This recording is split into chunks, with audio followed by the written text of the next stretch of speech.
সার্বিকভাবে আমি বলবো যে আমাদের চলচ্চিত্র নিয়ে আমাদের অনেক বেশি কাজ করতে হবে। আমাদের শাকিব খানের সিনেমার বাজার দেশের বাইরেও রয়েছে। শাকিব খানকে দিয়ে ভালো সিনেমা নির্মাণ করে দেশের বাইরে থেকে মোটা অঙ্কের অর্থ উপার্জন করা সম্ভব, আর এখানে কিছু সংখ্যক মানুষের কর্মসংস্থানও করা সম্ভব।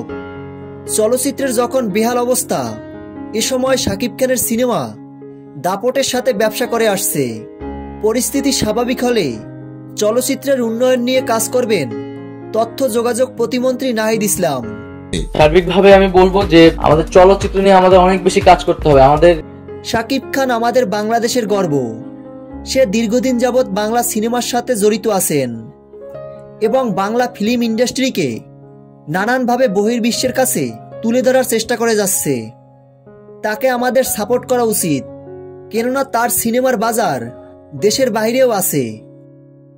তো ভিউয়ার্স, ভিডিওটি ছিল এই পর্যন্ত। ভিডিওটি সম্পর্কে আপনাদের কোনো মন্তব্য থাকলে তা জানিয়ে ফেলুন ভিডিওর নিচে কমেন্ট বক্সে কমেন্ট করে। ভিডিওটি ভালো লাগলে একটা লাইক করে দিন।